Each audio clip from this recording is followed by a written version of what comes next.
trying to be nice. Thanks a lot. Oh, okay. You know, it's a little brotherly love over here.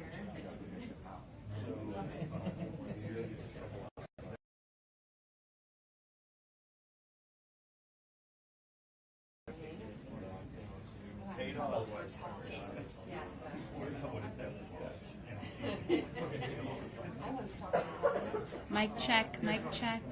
Mic check, 1 2 1 2. Mic check. Jeff, is it good? Okay.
Hello, everyone. I did get mistaken earlier for being part of the governor's office, but I'm not. I'm not. Thank you so much. All right. Thank you, everyone.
or that they should delay the game, I'm sorry. Another day. Oh, okay. Yeah, she said they should delay it another day. Correct. They should just make it happen.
Things that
All right, well, good morning. I first want to start off by reminding the citizens of Louisiana that as you travel around the state, you will see the flags of all state buildings at half-mast in honor of those lives that were lost in this horrific act of violence.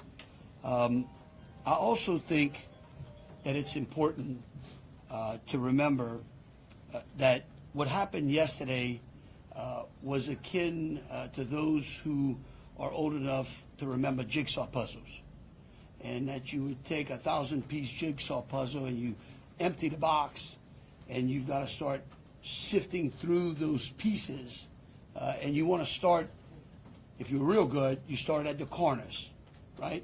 Try to put your corners together. And from yesterday to today, over 1,000 law enforcement agents and officers, men and women, have been poring over countless amounts of data, of videos, of surveillances, interviews, tracking down every possible lead that came to us, whether it was the New Orleans Police Department, the Louisiana State Police, the FBI, or our other federal agencies. Also, yesterday, I issued an emergency declaration. That declaration was meant to streamline resources and communications between state, local, and federal partners.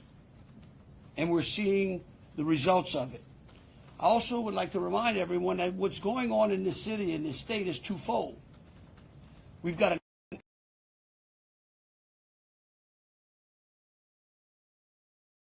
continuing to secure the city in preparation for 3 o'clock kickoff time for the Sugar Bowl. With that, I would also remind those who are in the city that as far as state resources are concerned, we have the Louisiana State Police, the Louisiana National Guard, which was part of that emergency declaration, which allowed us to put an entire MP company on the ground. Those become force multipliers, is what we call that in law enforcement and the military. That helps to add to the resources that we have. Wildlife and Fisheries, the Department of Corrections, DSF, DHS, our Veterans Affairs, our Probation and Parole, all state agencies. Any state agency who has post-certified officers are here in this city to help secure the city. And so with that, I would like to turn it over to Christopher Rea, who is the Deputy Assistant Director of the FBI's Counter Terrorism Division. Chris? Thank you, Governor Landry.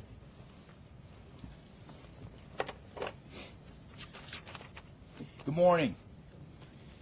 I am FBI Deputy Assistant Director Christopher Rea. I'm from our Counterterrorism Division at headquarters.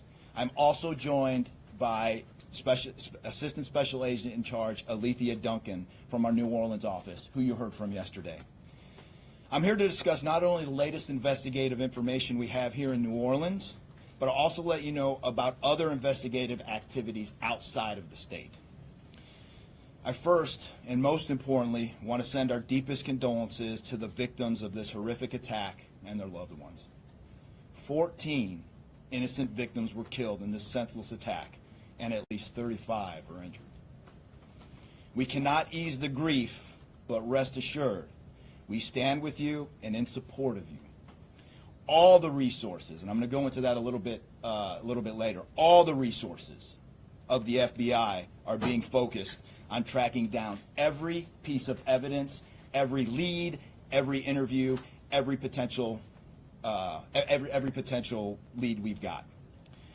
While I won't be able to answer all your questions today, my goal is to be as forthcoming as possible with you on what we've uncovered so far. First and foremost, let me be very clear about this point. This was an act of terrorism. It was premeditated and an evil act. This was obviously a critical incident, and with that, lots of information and tips come pouring in from law enforcement, first responders, and the public. We have been aggressively running down these tips and information. As you all know, that takes time, and we will continue to do so until every lead has been followed through on. This investigation is only a little more than 24 hours old. So I ask you to keep in mind that as I go through some of the specifics later.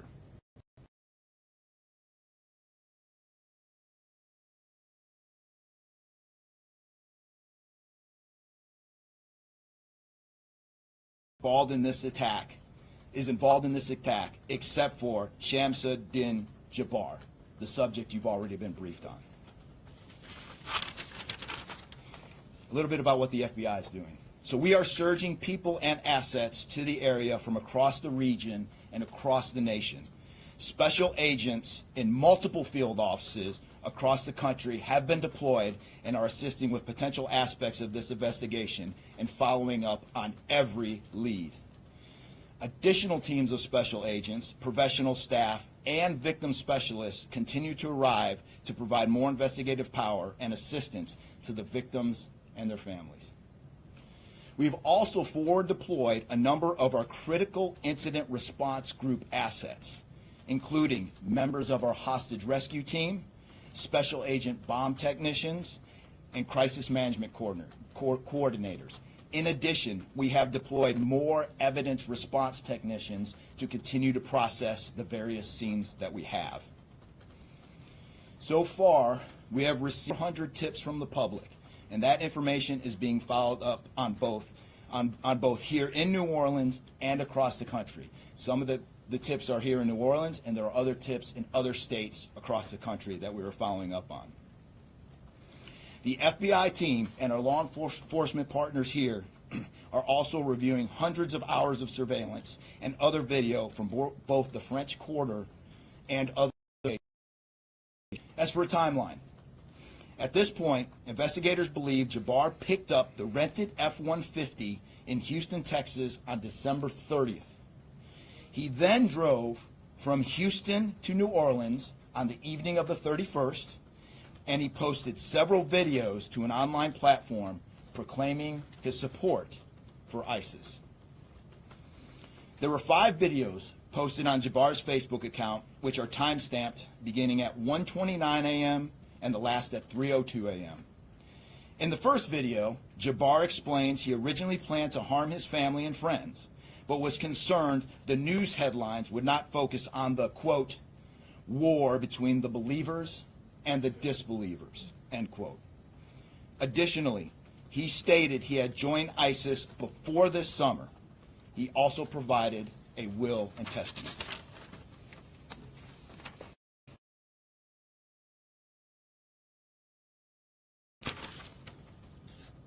FBI, we have a couple different scenes at the location. We have released the scene.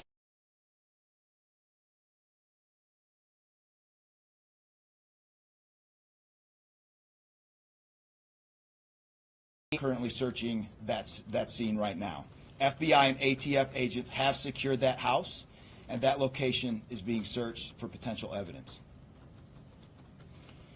On New Year's morning, Jabbar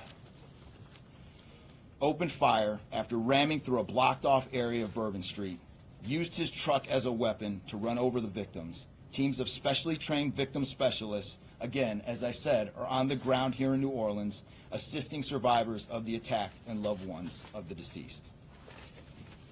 We do not believe the public is in any danger around any of these locations. 3 phones linked to Jabbar have been recovered, and digital media exploitation is a priority to see what is on the device and any other potential leads. Additionally, we have recovered 2 laptops and are currently reviewing them for any potential leads. Those laptops were recovered at the Mandeville address. Evidence technicians will also be going over the F-150 truck Jabbar was driving. As you know, we recovered an ISIS flag from the back of the vehicle. Jabbar declared his support for the terrorist group on social media, as I stated before, as he made his way to New Orleans. FBI bomb technicians also recovered 2 IEDs in coolers, one from the cross-section of Bourbon and Orleans Street, and the second at an intersection approximately 2 blocks away. There were multiple reports of other devices. Those reports turned out to be misinformation or not actual functioning devices. Those are the only 2 devices that we've been able to recover that were functional. Both devices were rendered safe on scene. We did obtain surveillance footage showing Jabbar placing the devices where they were found. As I said before, 2 other items of interest were determined not to be IEDs. A little bit about Jabbar. Jabbar himself was born in the United States and is a U.S. military veteran. We are looking in everything in his life. While we have interviewed many people who know Jabbar, we still need to talk to others. Whether you know Jabbar personally, worked with him, served in the military, or saw him in New Orleans or Texas, we need to talk to you. You may not think you have relevant information, but what you know could tie in to one of our investigative leads. Specifically, we want to talk to anyone who was in the French Quarter on New Year's Eve or early on New Year's Day. That includes people spotted near one of the 2 IEDs on Bourbon Street. The IED was inside a cooler, and many people stopped and looked at the cooler and then continued on their way. Let's be clear, again, we do not believe at this point these people are involved in this incident in any way. We want to speak to them as witnesses and want to know what they saw and when. I went down to the crime scene last night. It is very hard to put into words what it looked like and how difficult it was to see. Anyone with information can call us at 1-800-CALL-FBI or send digital tips to fbi.gov/Bourbon Street attack. Response teams finished their work at the crime scene. Bourbon Street has been turned over to the city of New Orleans. As you know, there's also an FBI investigation in Las Vegas. We are following up on all potential leads and not ruling everything out. However, at this point, there is no definitive link between the attack here in New Orleans and the one in Las Vegas. And again, I'll preface, as I close, I'll preface everything with what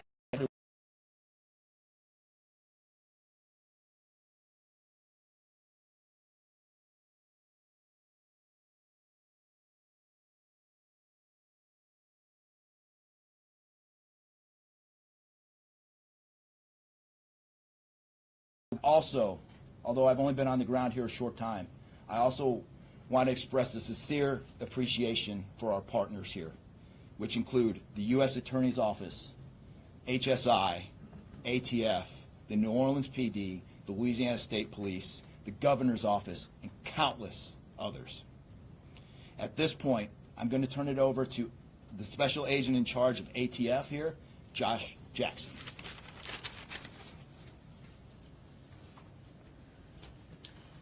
Hey, good afternoon. As stated, my name is Joshua Jackson. I am the Special Agent in charge for the ATF New Orleans Field Division.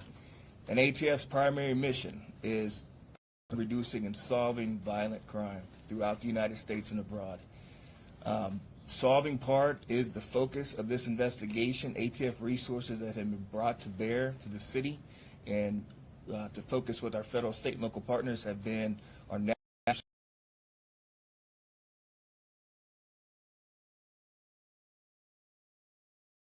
certified fire investigators, certified explosive specialists, fire engineers, electrical engineers. These folks will give additional investigative leads to help the investigative team identify what happened at the location in Mandeville and identify how that fire started and move the investigation forward from there. Additional resources that ATF has brought to bear into the city as our ATF Special Response Team. This is a tactical team capable of handling any sort of enforcement operation. This team is deployed on set and ready for the Sugar Bowl today. This team is also made available to the Louisiana State Police and also New Orleans Police Department to assist with any efforts that they may have during this period. Additional resources, as the governor alluded to, he executed executive powers and had an emergency declared to where ATF was able to tap in to Emergency Support Function 13 resources. This allowed us to bring additional explosive detection canines so that we can safely sweep the city and safely sweep the Super Bowl in preparation for the game today. These resources will still be in the city as we lead up to the Super Bowl and through Mardi Gras. These type of ATF resources will be here. The last resources the ATF has brought to bear, and probably the most important one, is our victim witness coordinators. These folks come in and they provide resources to the victims and the family members that have suffered greatly during this tragedy. The entire city hurts, but the victims and the family members are in need of resources and care long after this investigation wraps up. This time next year, to be hard for the families and friends who suffered during this event. So our victim witness coordinators are working with the FBI, the City of New Orleans coordinators to provide resources to these folks out here. And as we move forward, ATF will be committed. We will work with the investigative team moving this investigation forward, but also will be here.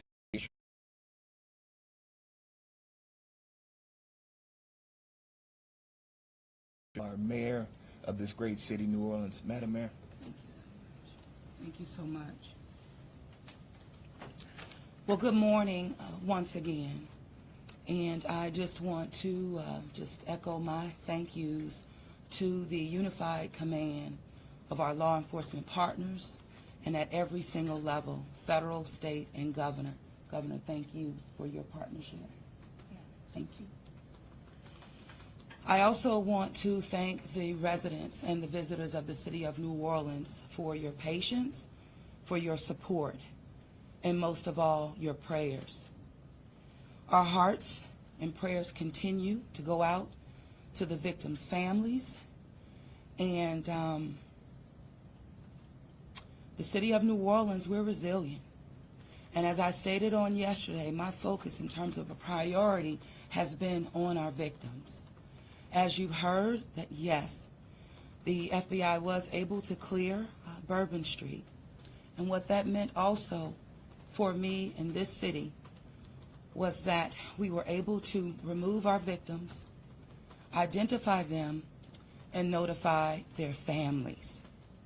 Real reverence. They mattered, the families matter, and matter to the City of New Orleans.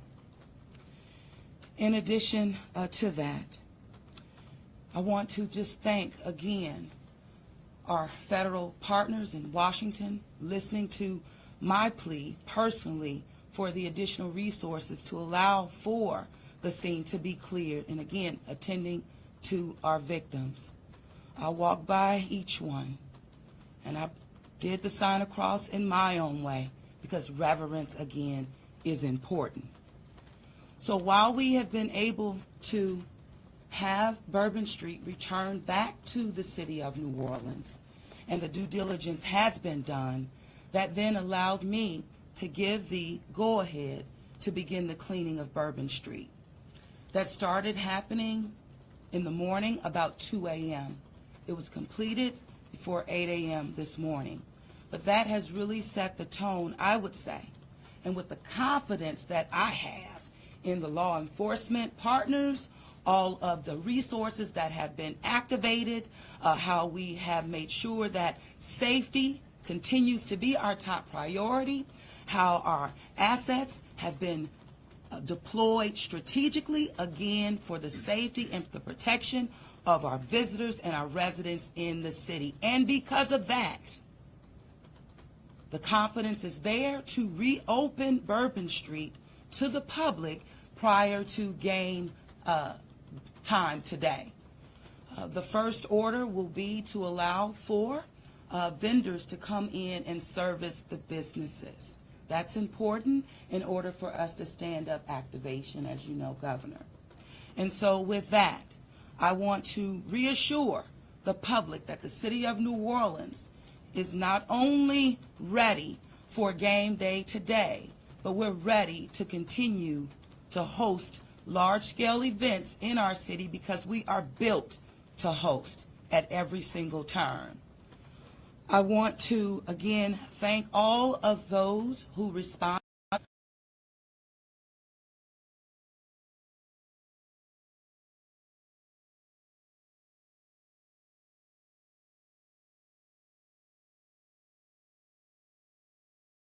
Leadership. We will continue to operate and cooperate as we always have. So I want to also thank all of our partners for the added resources for victim and crisis management. We know that that's, again, important. Working with our partner, the Greater New Orleans Foundation, we have set up a fund for our victims' families for not only the future. As you heard, this is going to be a long process for our people. So with that, the city of New Orleans, and with all of my confidence, we are ready. And we could not get here, again, without the unified presence, support, and cooperation. We are stronger together, and I want to say again, thank you, Governor. So once again, the governor would like me to reiterate that Bourbon Street will be prepared for full activation before game time today. We know 3 p.m., so we're working towards 2:30 p.m. But prior to game time, the kickoff, Bourbon Street will be restored. So we're hard at work now. Our teams are now, and of course, working with our business community to serve our public and serve our residents and our visitors alike.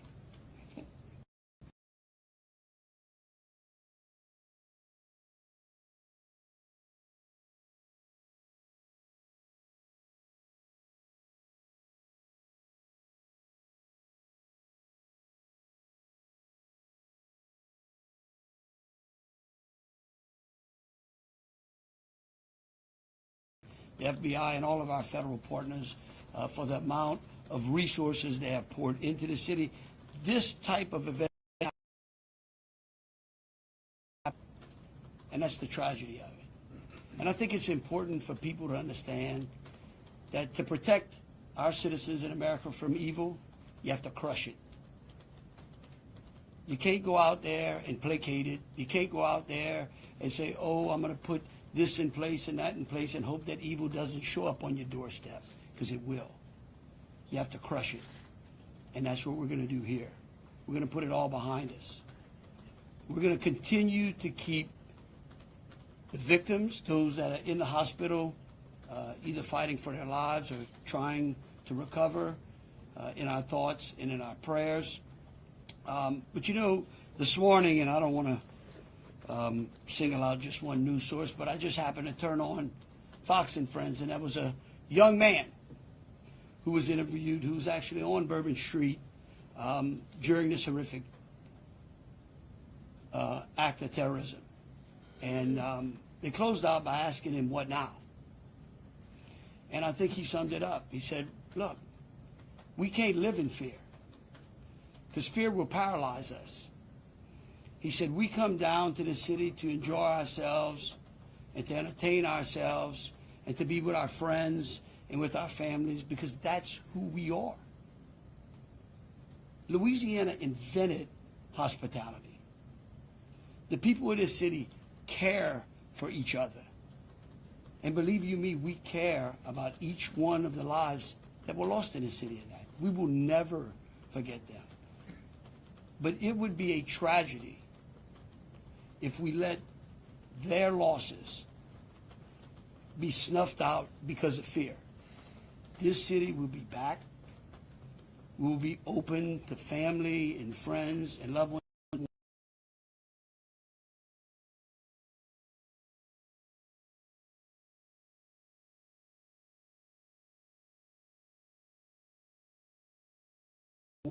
Those, again, who have lost loved ones in mind, and we're going to get on to the business of this city and this great country. With that, I'll take any questions. Governor, this is for you and the Assistant Director. The message has really changed since yesterday. Yesterday, the FBI said that people should be vigilant, that he did not act alone, that he likely had help, and now you're coming out the very next day and saying he was a lone wolf, everything is safe, the game moves on, everybody had a good time. How can you be so sure just 12 hours later?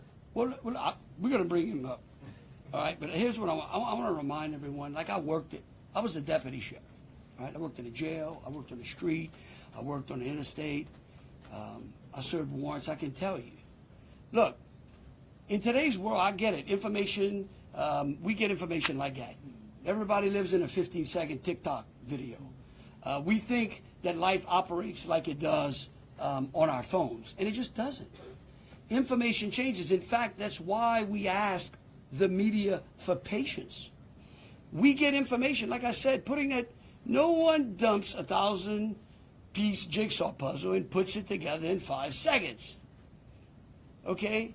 And what I would tell you is that I appreciate the fact that what we did was we're under-promising and over-delivering today. And I think that's important. And I want to remind something. Look, because over the last decade, law enforcement has taken it on the chin, unfairly. And there are great men and women serving in the FBI, in ATF, in Louisiana State Police, in New Orleans PD. Our sheriffs have been unbelievable in this. And I tell you, they want to protect you all. And we have to trust them. And sometimes the information we put out, we end up finding out that it may be incorrect. But guess what? What we're doing here is something that I think is important. It's called transparency. And look, something may change again. Here's what I do know, though. Right now, this is one of the same. It doesn't mean that nothing can't happen. Thank you, Governor. And to echo exactly, I think the Governor put it eloquently, as could be said. In a lot of these instances, I also had the opportunity to deploy to Boss Bomb, and I will tell you this is almost carbon copy to Boss Bomb as far as the inaccurate reporting that comes up. And what the Governor said is we want to be transparent with the public. Years of the FBI not being transparent, we're being as transparent as we possibly can. Unfortunately, as we're being transparent, unfortunately for that, there is some information that we have to go back and recorrect. And in this particular incident, you heard the resources that we brought, that the other state and locals have brought. We've had 24 hours now to go through media, to go through phones, to interview people, to analyze those videos, analyze other databases. And after all of that, there's been hundreds and hundreds of leads done just in 24 hours. We're confident at this point that there is no accomplices. And I'll give you an idea of how that information sometimes a lot of the early reports came out that there were extra people that were setting the coolers down, right? It turns out those were just patrons on the street that were looking inside the coolers, right? Well, we didn't know that at first, so we had to kind of track all that down and put that to rest. So that's just an example, one of the pieces of information, but there were other pieces of information that after we got our feet under us a little bit and on the ground here, we were able to put together a much more accurate picture of the subject and his attention. Just one follow-up. The updated death toll, we just wanted to double check. 15, and then the shooter himself would be 15 total, to include the shooter. And Was the terrorist wearing a the suicide IEDs, vest? were the IEDs pipe bombs, and have you discovered a remote detonator anywhere? And when you said that you have surveillance footage of the suspect planting those IEDs, what time roughly were they planted? Yeah, those roughly a couple hours. I don't have the exact times in front of me. A couple hours prior to the attack, probably after midnight. I want to say 1 or 2 in the morning, but I can't. Left the area and came back. Correct. That's our assumption now. I mean, we still have a lot to work through. We're getting more surveillance video and everything else, but that's the assumption. Was he wearing a suicide vest? Sweeps being done on Bourbon Street. Would there have been canines out on New Year's Eve? Would there have been bomb sweeps done? Look, I as part of think- the regular precautions? Let me just say this, and either Joe or Rob will correct me. Look, a bomb dog doesn't operate like a drug dog, right? On Bourbon Street, there's a lot of senses, right? A lot of smells. I don't think you can run a bomb dog down Bourbon Street with thousands of people there and be able to sniff out a bomb. What we've been doing, what they have been doing, is certainly a complete sweep of the quarter because of the limited amount of traffic that's been out there. Let me just say this. I think this may help.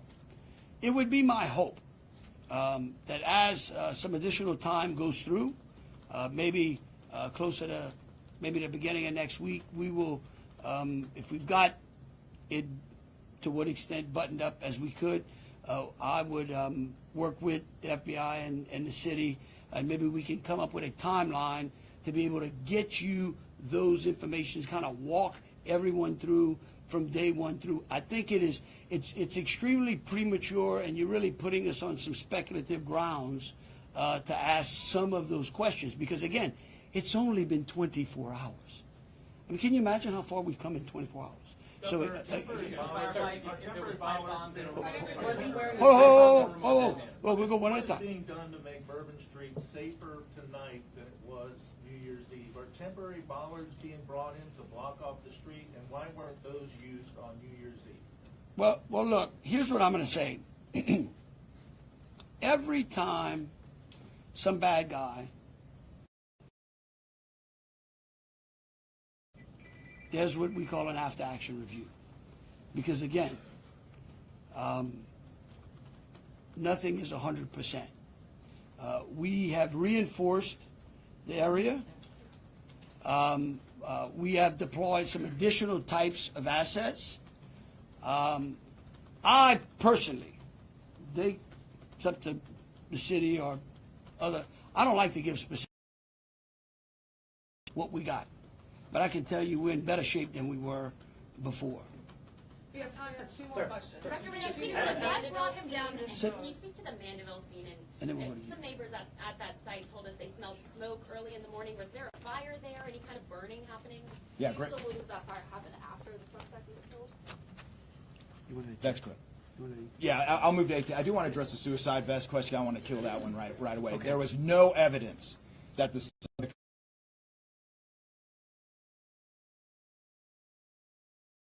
Yeah, as to the fire at the Mandeville scene, so our working theory now is that the fire started after Jabbar was already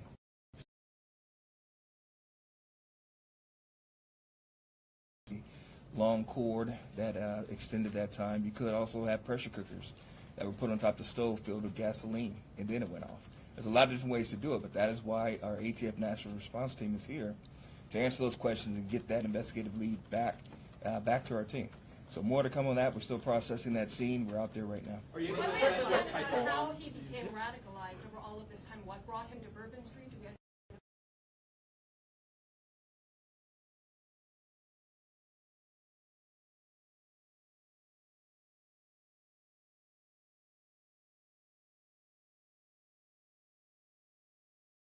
That it was lots of people New Year's Eve, with a target for an attack. That's the stuff in the coming days as far as that path to radicalization that we're really going to be digging into and making a priority of. So what I can tell you right now is that he was 100% inspired by ISIS, and so we're digging through more of the social media, more interviews, working with some of our other partners to ascertain just how to ascertain a little bit more about that connection. Oh, we're gonna do one more. Kate. right there? You've had your hand up for a while. Yeah. Sir. Thank you, I appreciate it. Yeah. It's actually for Special Agent Ryan. This and evidence that has led to this most recent understanding that he was a lone actor and that there is at this point, at least from your understanding, no further danger to the public. Sure. I think a lot of that, multiple interviews, the hundreds of interviews that we've conducted so far, the social media review that we've done of his accounts, by my count now, the 5 devices we have, the 3 cell phones and the 2 laptops, been able to initially triage or go through that, and there is just nothing to indicate through call records, through anything on those devices, through interviews, through anything in our systems that he was aided in this attack by anybody. And again, I have to caveat, like the governor said, it's just 24 hours into it.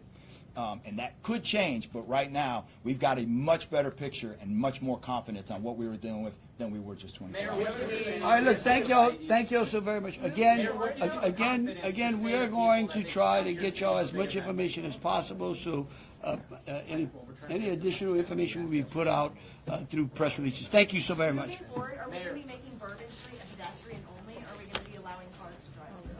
Pedestrian only?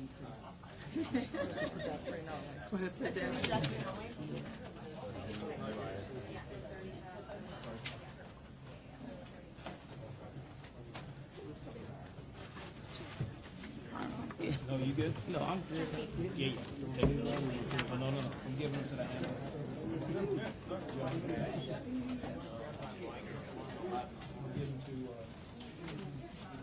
On the stand or not?